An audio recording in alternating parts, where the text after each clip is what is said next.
Mas você comentou isso do você acha então que existe uma questão de ponderação? É uma questão de ponderação a gente avaliar a nossa liberdade, mas também em momentos em que em pensar que nada é por acaso, no sentido assim, a gente se sente livre, a gente se imagina livre, a Uhum. gente toma as nossas ações por um único motor que é a nossa vontade. Mas Isso. vamos colocar um exemplo assim do dia a dia, por exemplo, um ente querido Certo. morreu.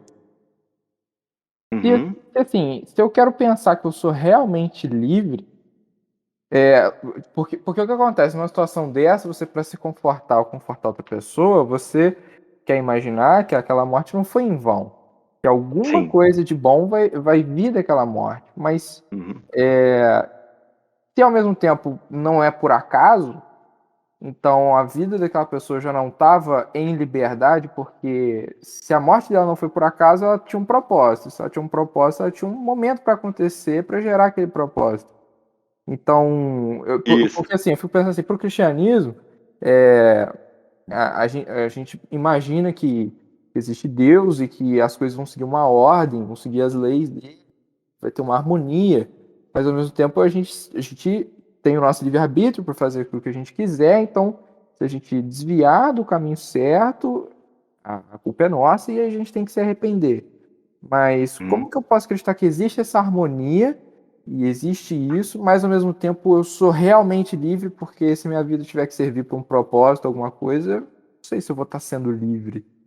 Interessante a sua consideração, porque assim, os estoicos já colocavam, né, desde lá o primórdio, que algumas coisas dependem de nós e outras não.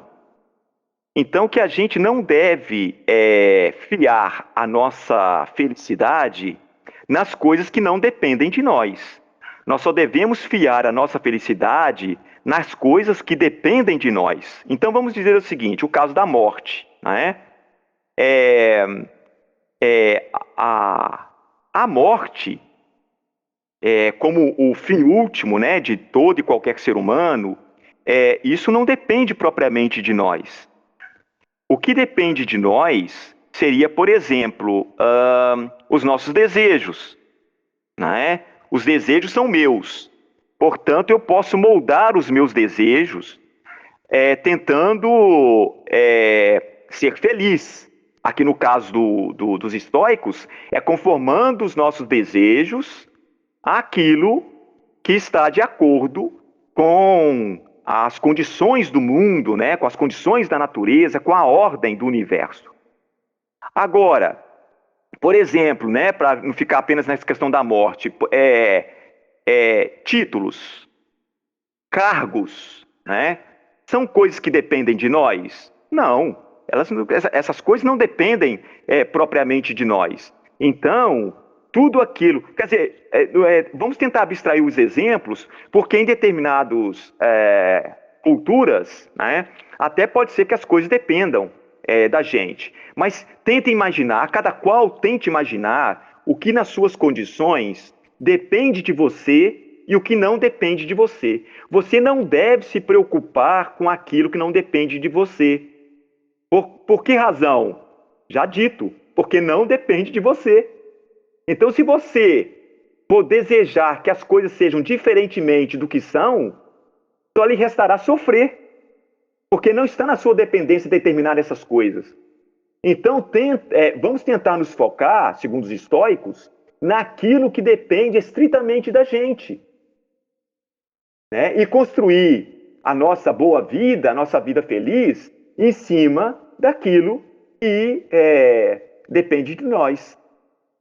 Bom, quanto assim, toda essa construção, né, para que a gente interprete a morte, tudo isto são realmente assim construções humanas, né? Então, só dar um exemplo, né? Um Sócrates, né? Então, assim, antes mesmo do cinismo, antes mesmo do estoicismo, o Sócrates, quando ele estava é, né, na véspera de tomar lá a cicuta, né, que o levou à morte, ele refletiu sobre a morte, porque ele estava para morrer, né? E qual foi a interpretação dele? Duas hipóteses possíveis, né? E confortantes. Né? Ele vai dizer, ou a morte humana incide no nada, e, portanto, ele não tem o que temer, né? Porque a morte significa exatamente, né, que não há o que temer, porque você nada sofrerá, porque você deixou de ser, né? E isso é confortante, né, na perspectiva da morte. E uma outra possibilidade é que com a morte você vai, né, para uma condição em que outros que já morreram se encontram. E o próprio o Sócrates via isso com bastante regozijo, porque ele acreditava que ele estaria reunido, né, com Homero, com Hesíodo, né, com aqueles grandes poetas, né, né, poetas e gregos, né, já falecidos, que também é confortante. Mas agora, se a gente perguntar, né, o que se segue à morte, né, nós não temos como demonstrar ou comprovar, obviamente, através da experiência, o que seja isso, né, ou que será isso. O Sócrates, ele acreditava num... Ele se imaginava reunido, mas falando assim, metaforicamente, ou ele acreditava num paraíso ou alguma coisa assim? Ele fala,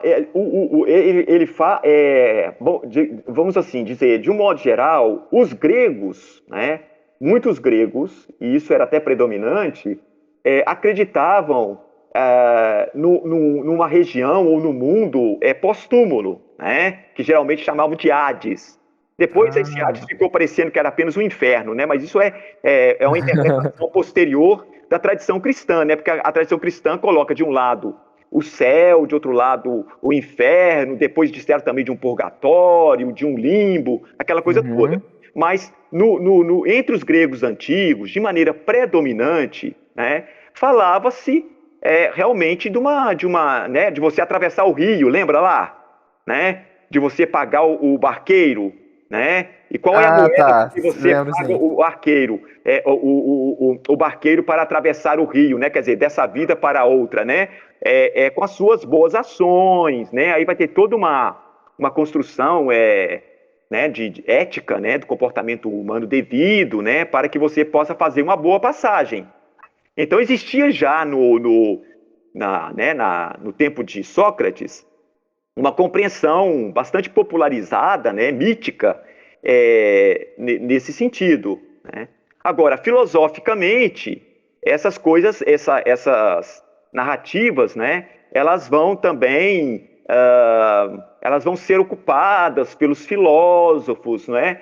Mas tudo, no final das contas, fica assim, em aberto, né?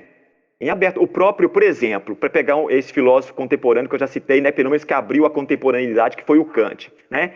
O Kant fala que deve existir uma vida após esta, porque nem tudo aqui termina justamente. Né? Então, vamos dizer assim, grosso modo, né? Tem gente que faz o bem e vive e morre mal. Portanto, tem que ter uma vida pós-túmulo que compense e faça justiça a essa pessoa. Como tem pessoa também que faz o mal, né? Mas vive bem, vive longamente e tem uma vida, uma morte assim, tranquila, né? Então é necessário também que, se a justiça não se deu nessas condições atuais, que ela seja reparada, né? E que o equilíbrio, a justiça, se dê no que a gente não conseguirá ver, né? Que é invisível a nós, que seria, portanto, essa continuidade, né? Da existência, de alguma forma, depois desse fenômeno que nós chamamos de morte. Mas veja que tudo isso são são concepções interessantes de a gente levantar, de avaliar, né? E tem tantas outras, e a gente refletir sobre isso, né? É como a gente diz, na filosofia, às vezes a gente é educado muito a ter respostas definitivas para as coisas, e a filosofia está sempre dizendo que o importante mesmo é a gente problematizar as questões. Necessidade de necessariamente fechar as questões, até porque as grandes questões da vida, elas não estão fechadas, elas estão sempre em aberto, né? Ainda que a gente no decorrer da vida possa assumir uma posição ou outra, né? E todo mundo faz isso inevitavelmente, né? Porque a gente precisa agir no mundo. E quando a gente age, o modo pelo qual a gente age já expressa uma maneira de pensar. Então não há como a gente não se posicionar. A gente está permanentemente se posicionando diante da vida e, portanto, refletindo sobre a vida. Isso é a filosofia que importa, né? Não é essa filosofia tanto disciplina aí do ensino médio, ou essa filosofia acadêmica, né? Isso é apenas uma instância, né, de reflexão. Mas a filosofia, ela se dá por todos nós a todo momento. É impossível não ser filósofo nesse sentido aqui.